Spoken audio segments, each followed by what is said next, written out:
be recording.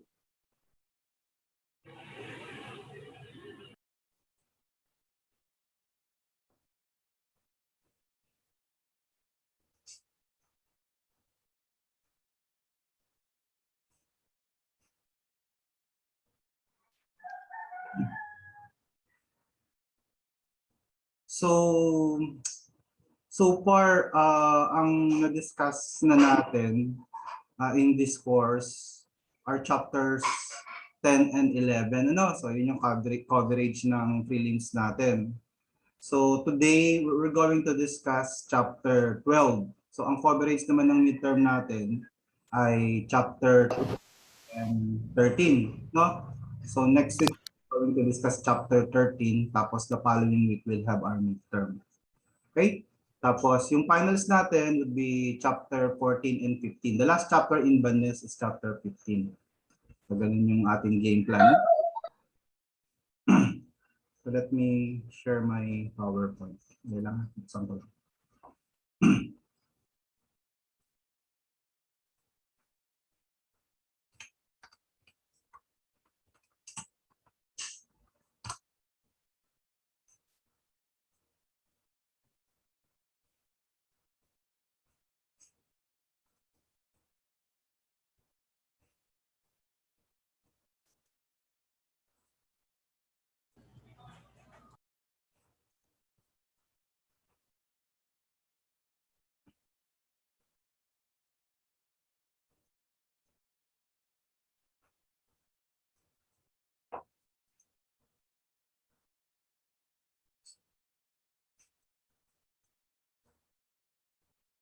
Okay, so this is chapter 12, still from Banes. Ano?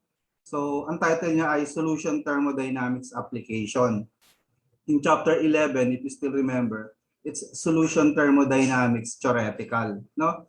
So, we're going to discuss some of the application of solution thermodynamics. So, first, we'll start with evaporator. Ano? So, hindi ko alam kung nagwa 133 din kayo. Ano? So, nagwa 133 kayo, familiar kayo sa evaporator. Sino nagwa 133 sa inyo? Okay. Anyway, ang evaporator is a type of heat exchanger. Ano? So, pero basically, mas siya, evaporator. Ang function niya is to evaporate the water or to remove the water from a given solution. So we generally we do this by using steam. So, 'di ba ang heat exchanger, dalawa yung dinadaanan ng stream sa loob. So, yung isang stream dumadaan sa tubo, yung isang stream dumadaan dun sa drum or dun sa shell. Na-imagine nyo? So, so halimbawa, yung feed dadaan dun sa tubo, no? Dun sa pipes. Yun namang steam, pwedeng nandoon dun sa shell. So kung imagine niyo, na siyempre mainit ang steam. You're familiar with steam? So steam, yun yung halimbawa nagpakulo kayo ng tubig tapos yung usok nun, di ba mainit yun, ano? So ang mangyayari doon, iinit yung pipe, no? Iinit yung tubo, tapos siyempre metal naman yung pipe, ano? Actually, we're using pagbang ganito, pwedeng copper pa nga yung tubes, ano? Copper tubes pa. O pwedeng yung regular pipes din lang, ano? Basta hindi yung PVC kasi yung PVC insulator yun ng heat. Yung mga metallic pipes. So pag uminit yung pipe, eventually, yung laman ng pipe, yung dumadaan doon sa pipe, iinit din.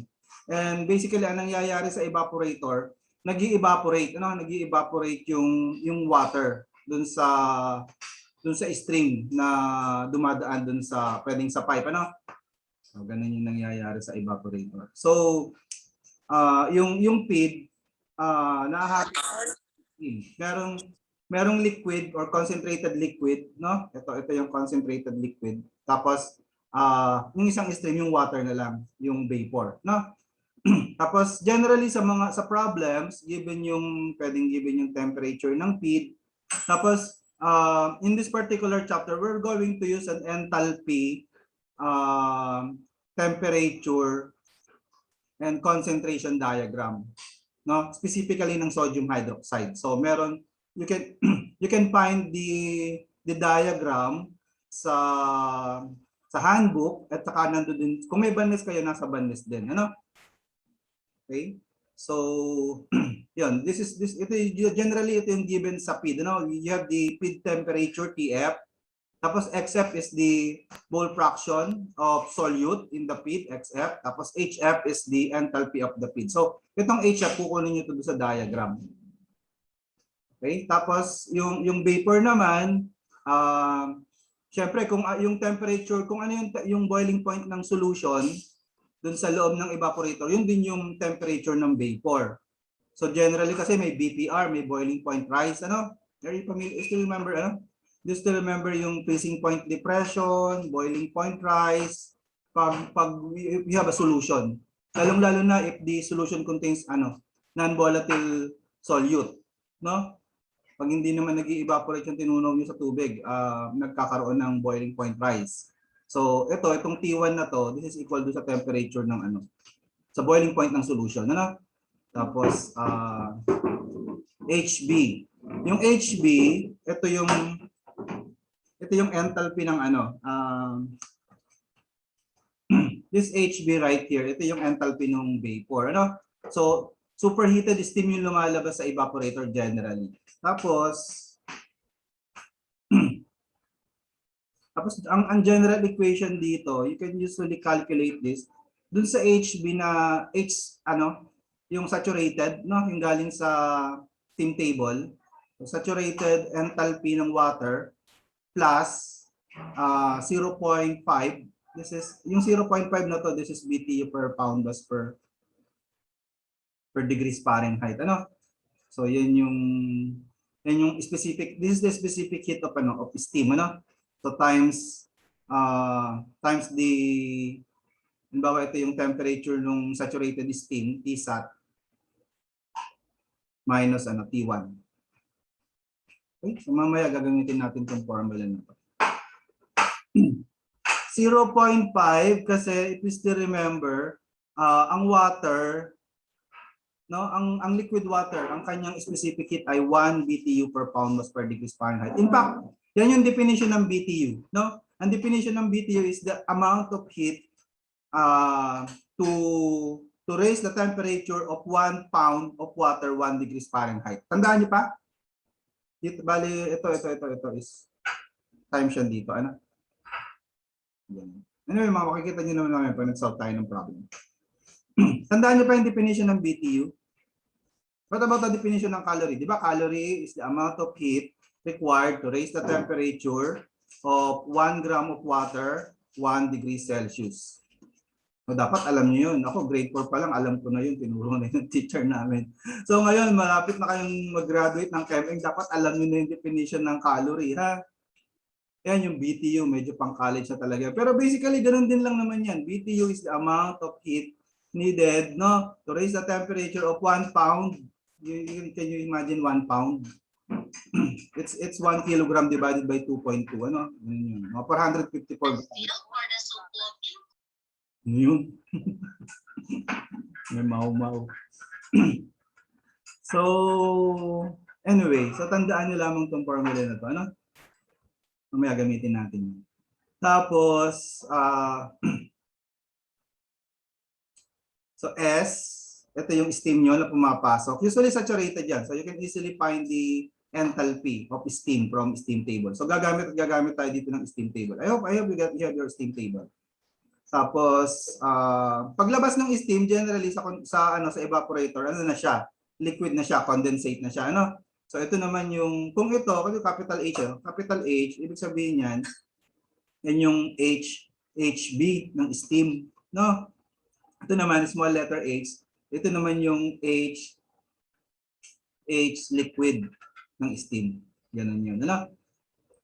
So, ina-assume natin hindi nagbabago yung temperature ng steam. Nag-aano lang siya, nagko-condense lang. Tapos yung heat na nare-release niya, yun yung ginagamit ng evaporator. Okay, dito naman sa concentrated liquid, you can find the enthalpy of the concentrated liquid from the figure. Meron tayong diagram mamaya, no? Tapos usually given naman yung kanyang ito given naman to. Kaya yung BPR ang given. Pag BPR yung given, i-add nyo lamang sa temperature ng water. Pero pwedeng given din to, yung T1. And then this is the concentration. Okay? Any questions so far? So kung tandaan nyo pa, basically ang gagawin lang natin, mag-enthalpy balance lang tayo. Ito basically yung topic natin, enthalpy balance sa solution. Ano? Enthalpy balance sa solution. Sa chapter 12. So hindi lang evaporator yung iso-solve natin. We're going to solve different other system. Pero basically, ito yung gagawin natin, enthalpy balance sa solution. So pag nag-enthalpy balance, basically i-multiply nyo lamang yung flow rate, halimbawa yung F, saka yung enthalpy. So multiply nyo lang yun. Halimbawa, ito pumapasok yung F at saka yung HF, no? Ano pa yung pumapasok? Pumapasok din yung S at saka yung H, capital HS plus H. Tapos i-equate nyo doon sa lahat ng lumalabas. So yung lumalabas naman, ito lumalabas to, no? Halimbawa yan, B, HB, ito lumalabas din to. Plus S, HS. Ito lumalabas din to, no? Tapos ito lumalabas din, L, HL. Yun, basically ganun lang, ano? So, halimbawa, sa evaporator, ang tinanong sa inyo ay ano yung amount ng heat na na-exchange sa or yung amount ng heat involved sa operation ng ng evaporator. So, if, ano 'yan, 'di ba? Pag inimagine nyo yung amount ng heat na involved sa operation ng operator, lahat naman ng heat diyan galing lang sa steam, no? Yung amount ng heat na nawala sa steam, yun yung heat na involved sa operation ng operator. So basically, ang gagawin niyo lamang ita-transpose nyo sa kabilang side. So pag tinranspose niyo sa kabilang side, you will have S times HS minus HS. Di ba? Pag tinranspose ito sa kabilang side. Tapos, dun sa left side, and then this is simply equal to S lambda S. Lambda S is this is the latent heat. Ano? So, kung tandaan nyo pa yung steam table, yung nasa gitna ng enthalpy. Tatlong column kasi yung enthalpy, di ba? Pag saturated. You have the enthalpy of the liquid, you have the enthalpy, yung lambda S yung nasa gitna, tapos yung sa dulo, generally yung liquid. No? Na-imagine nyo ba?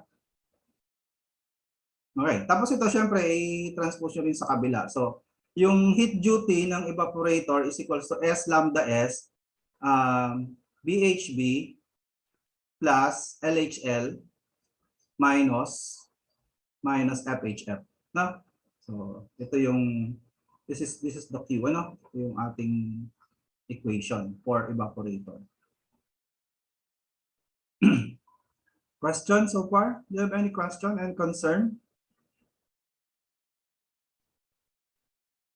And of course, syempre, pag may problem,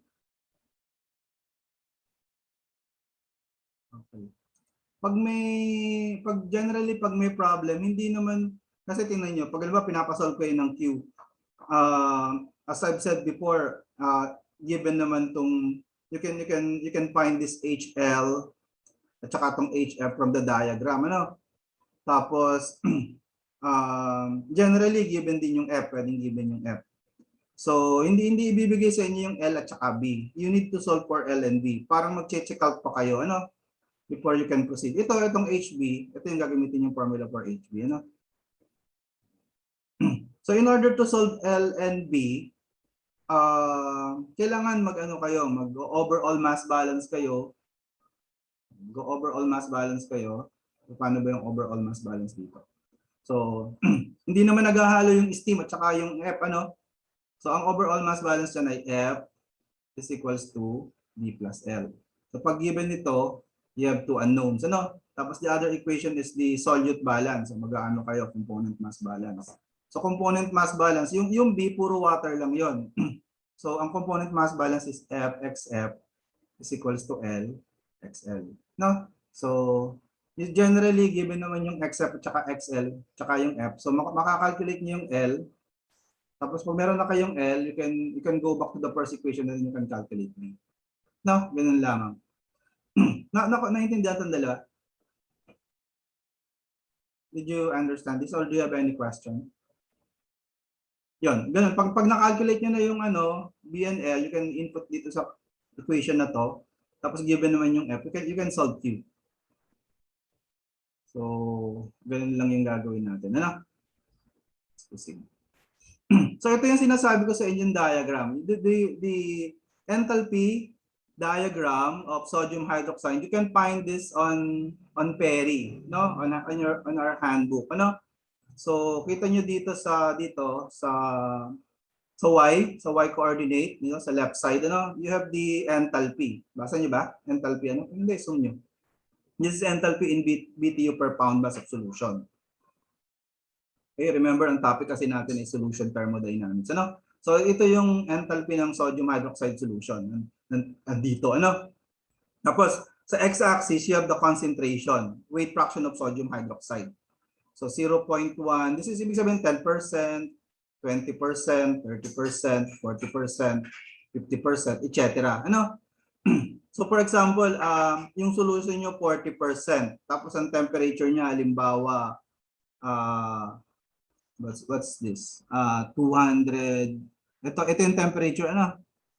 So halimbawa 250 yung temperature, 40% tapos 250 yung temperature. So ito yung 40% line, tapos ito yung 250 curve. So pag yung point na to, extend nyo lamang dito sa left side, makukuha niyo yung kanyang enthalpy. So this is around 200, mga 220, ano? Gumamit na lang kayo ng ruler to have a better estimate. Diba 200 to, yun 250. So hindi naman siya aabot ng 230, ano? Wala sa gitna, mababa sa gitna. So mga 220 siguro. Medyo estimation tayo, ano? Question? Do you have any question? Naiintindihan ko paano gamitin itong diagram? Hanapin nyo sa 9th edition kung may handbook na kayo, tapos paki-mark, no? Ginagamit yun sa board exam.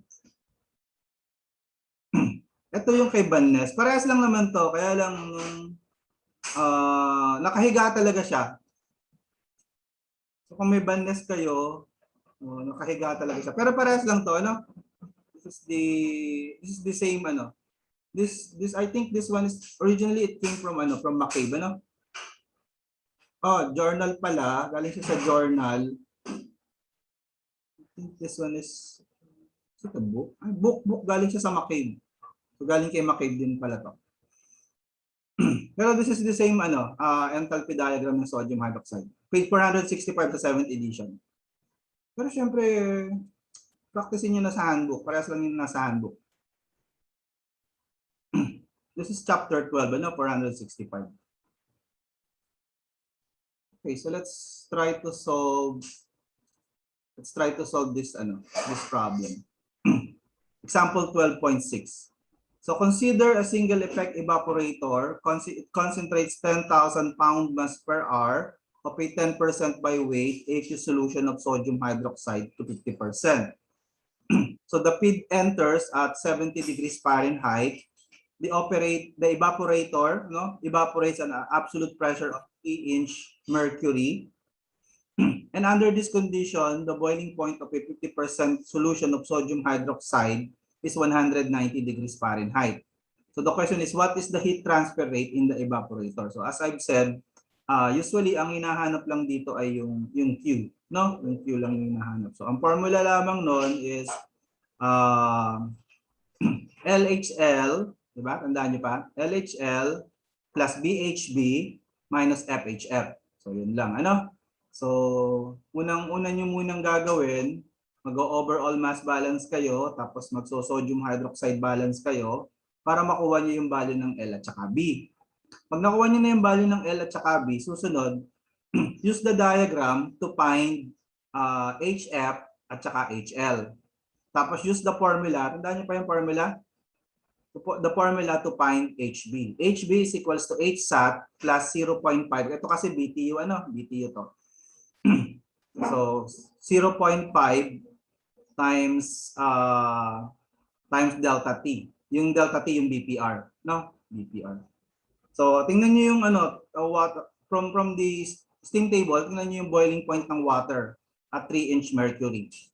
Yun pala, kailangan yung i-convert yung 3-inch mercury kasi pag English, ang pressure sa steam table ay PSIA. So kailangan yung i-convert yung 3-inch mercury sa PSIA. Do you have any questions so far? So let me share a whiteboard in order to solve this, para mas maayos.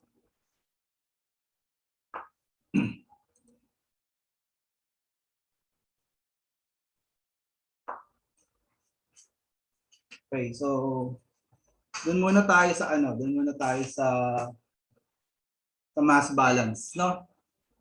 So we have an evaporator.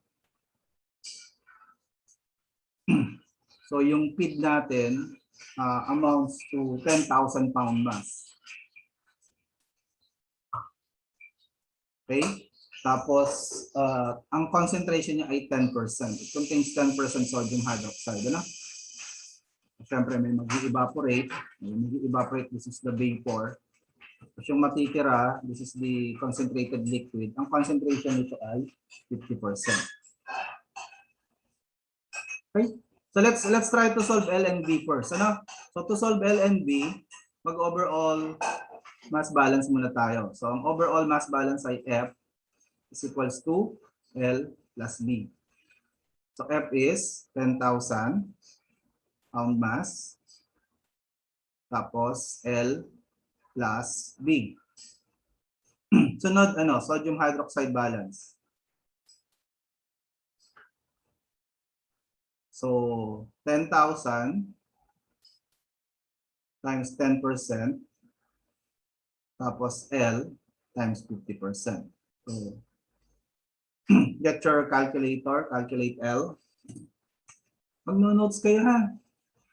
Mag-notes kayo. Para hindi kayo mainip. Tsaka get your calculator.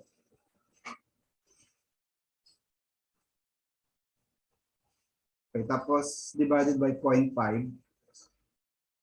Ilan ba yan? 2,000 po ba, sir? Yep, very good. 1,000. Ano? Oh, Raira, ilan ang ano? Ilan ang B? Anong value ng B?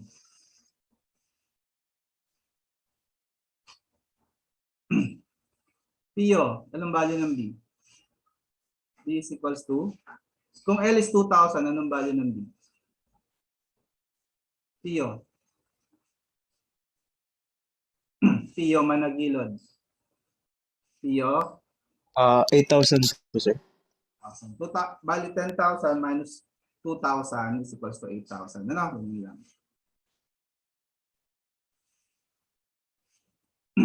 Okay, kumuha kayo ng calculator, ha? Kumuha kayo ng calculator, tsaka papel, tsaka ballpen, tapos mag-notes kayo. Kasi mananawag ako. Ulitin ko kayo. Okay? So, 2,000 tapos 8,000. Tapos, susunod, diba kasi ang formula natin ng Q, diba, LHL plus BHB minus FHF. Ano? So far, as you can see, meron na tayo nitong tatlo. No, meron na tayo ng F, B, at saka L. So let's use the diagram to find halimbawa HF. No? So from the given, ang temperature ng ano natin ay 70 degrees Fahrenheit. So gamitin natin yung 10% at saka yung 70 degrees Fahrenheit to find HF. Okay? So punta tayo doon sa PowerPoint. Ano? Hindi yung aking diagram.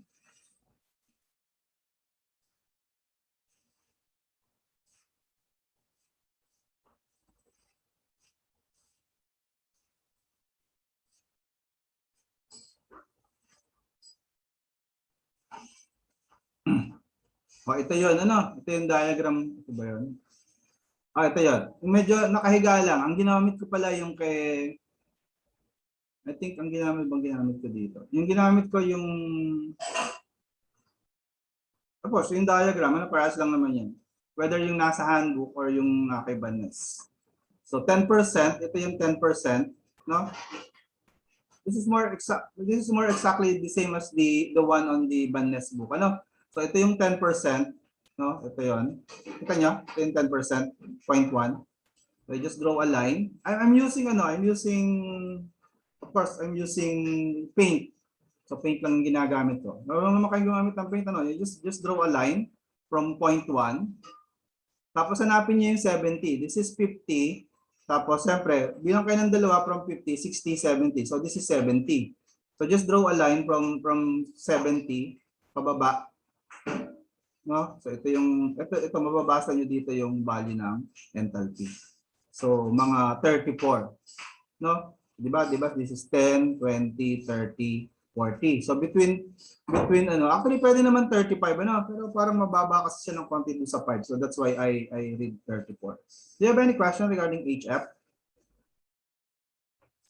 Question? 34. So sunod, yun namang HL. Ang HL natin sa problem, 50% siya, 50% yung concentration niya, tapos ang temperature niya ay 190 degrees Fahrenheit. Okay?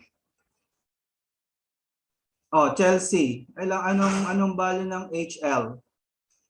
Can you read the Pwede niyo namang can you see the PowerPoint? Anong value ng HL? Very good. 215. Nakalagay naman kasi dito, di ba? 215. So HL, anong unit nun? Anong unit ng 215? Aina Remo. Anong unit ng 215?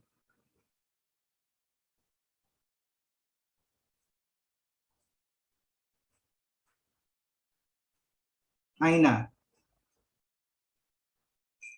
Miss Remo. Anong unit ng 215? Angela Peconada, anong unit ng 215?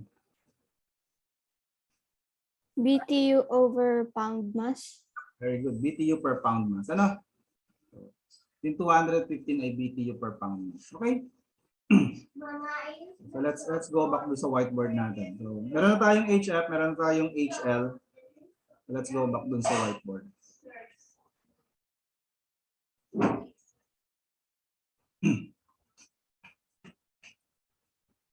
Okay. So yung HF natin kung natatandaan nyo ay 34 BTU per pound mass. Wala naman kasi kayong ibang gagamiting figure kundi yung sodium hydroxide enthalpy diagram. So palaging BTU per pound mass yan. Yung HL ay 215. Okay? 215 BTU per pound mass. Do you have any questions so far? So pag tingnan niyo itong ating equation, meron na tayo nito at saka ito. Yung HB na lang yung wala. Ang formula ng HB ay H saturated. Of course, yung saturated is steam to plus 0.5 tapos times yung Tsat. This one is yung T1. Yung 190 degrees Fahrenheit. So, kung meron kayong handbook ngayon, punta kayo sa handbook, tapos you need to convert yung 3-inch mercury. So, convert nyo to sa PSIA, yung 3-inch mercury. So, you can paano nga ba? You can convert this first to centimeter. How many centimeter in an inch? Di ba? 2.54. Memorize nyo ba to? Okay? Gusto lang yan. Tapos, pag centimeter na siya, i-convert nyo sa millimeter. Di ba? There are 10 millimeter. 10 millimeter per centimeter. Tapos, you can now use the 14.7.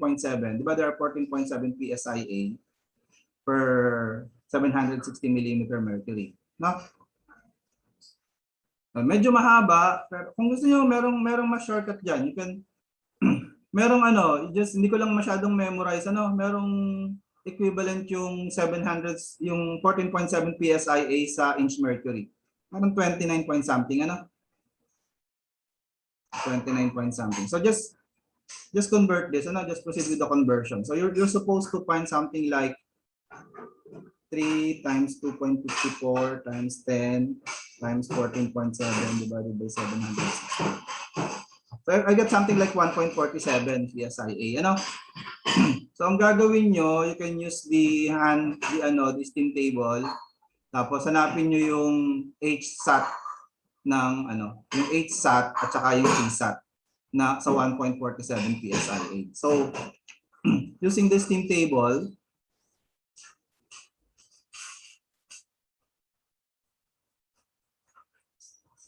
okay, so HSAT is, we're supposed to get something like 1111.5, no? 1111.5. This is BTU per pound mass. Tapos yung TSAT, ito, TSAT is 115 degrees Fahrenheit, no?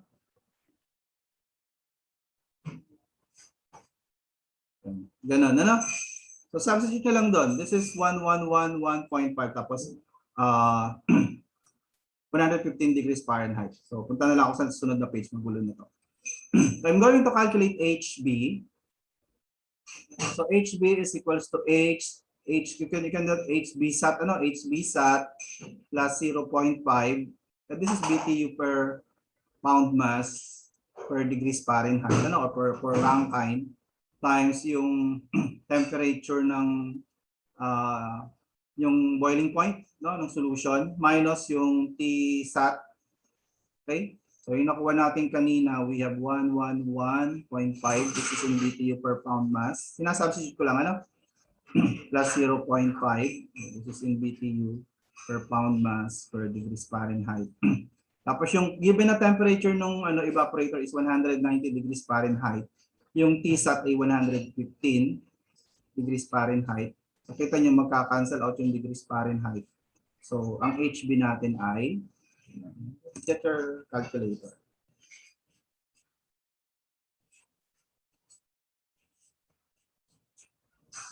This is the easiest way. Of course, there are other ways to calculate HB, pero this is the standard way on how we solve HB sa evaporator. We use this equation.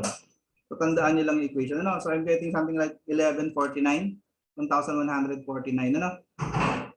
BTU per pound mass. Tapos yun, substitution na doon sa main equation ng Q. Q is equals to BHB plus LHL minus FHF. Tandaan niyo pa ba yung mga values? So, ano ang B? Di ba? This is 8,000, pound mass. Tapos ang HB is 1149 BTU per pound mass. So, as you can see, magka-cancel yung pound mass. Ang unit nitong term na to ay BTU. Plus L. Anong L natin? Ito yung 2,000, times HL, yung 215. BTU per pound mass din yun. Cancel din to. And finally, ma-minus din yung F. Yung F is 10,000 times 34. Kaya nilagay unit, pinakasya. Solve nyo na lang yung Q. So, ang Q natin ay 8,000 times 1149 plus 2,000 times 215 minus 10,000 times 34. So, what do you get? Anong nakakalculate ng Q?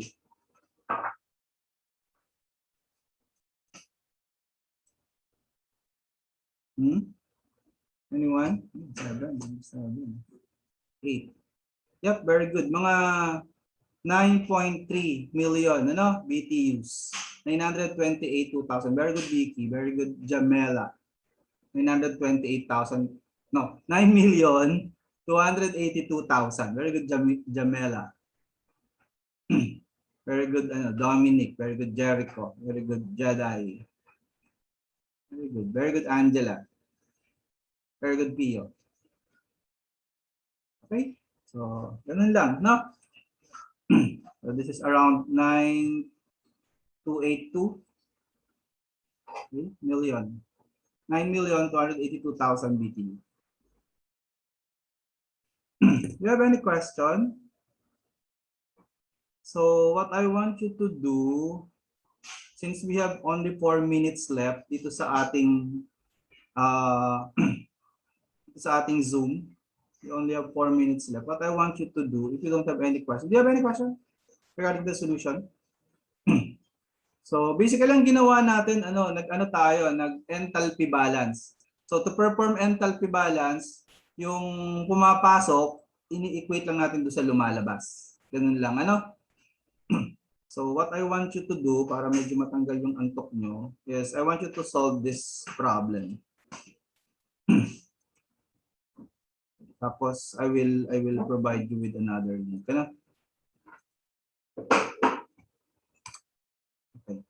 So try to solve letter A of this problem.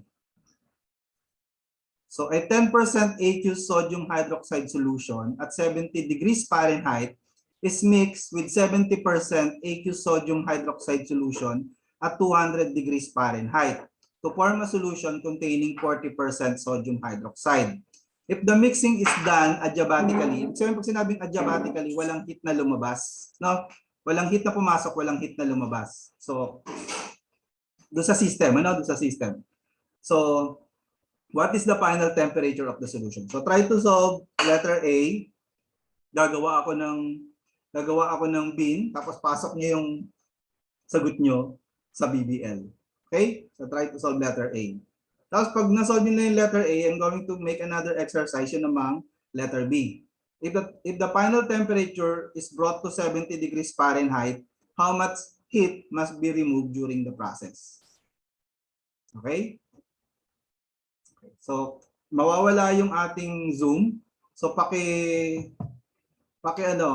screenshot para may copy pa rin ka. Pero in any minute magiging available naman to sa BBL. Pero paki-screenshot niyo na lang tapos i-paste niyo sa pwede niyo i-paste kahit saan, sa Paint, sa Word, sa PowerPoint, kahit saan, kung saan kayo mas convenient. Screenshot niyo lang. Okay, if you have the book, you can check example 12.7. Okay? Para hindi kayo mainit. So this will be your exercise for today. Example 12.7. Okay na? Screenshot na? So, stop share ko na to. Tapos lipat tayo Lipat tayo ng another mapuputol na kasi to. Okay? So, I'm going to post the next Zoom link on BBL. Sa module 2. Okay?